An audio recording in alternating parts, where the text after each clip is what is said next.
Tara, subukan natin nang malaman natin. Hindi ko alam bakit yung mga magulang ko gusto dito. Since anak ako nila, wala akong magagawa. Sasama na lang ako. Wow, tara na nga. Let's go! Few minutes nga lang to mula sa amin kung walang traffic. At in fairness sa daanan, napakaluwag na nowadays. Sana nga matapos na yung krisis ng langis para lahat okay na. Nandito na kami sa IKEA Pasay. Katabi lang ito ng SM MOA. May mga connecting bridge dito, kaya hindi kayo malilito.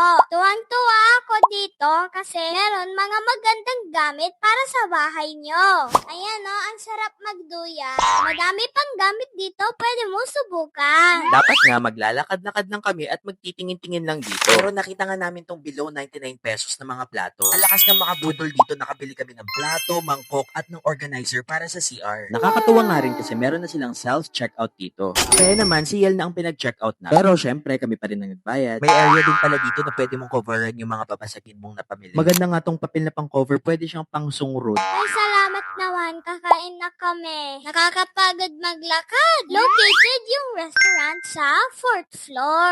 First, kukuha ka ng cart and tray. Madaming mapipili dito. Bahala na kayo sa gusto nyo. Ako, gusto ko ng carrot cake, kaya kumuha ko. Si Mama, feeling healthy.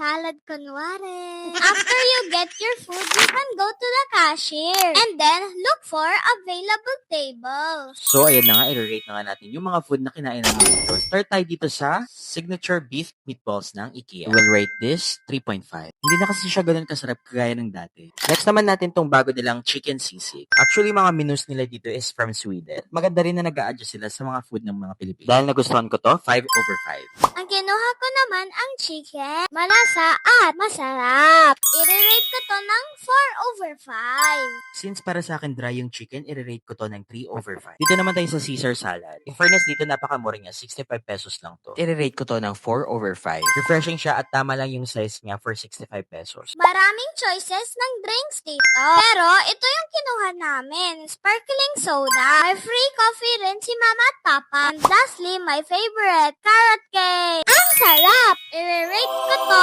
ng 5/5. Overall, busog, sulit, and experience pa lang, panalo ka na. After nga namin kumain sa IKEA, naglakad-lakad lang kami sa SM MOA. Diba? Parang mamamalengke lang yung itsura namin. So, if you're looking for a fun food trip plus shopping in one place, IKEA Pasay is a must-try. Follow our blog for more family food trips, Budol finds, and sulit finds around Metro Manila. Thank you for watching!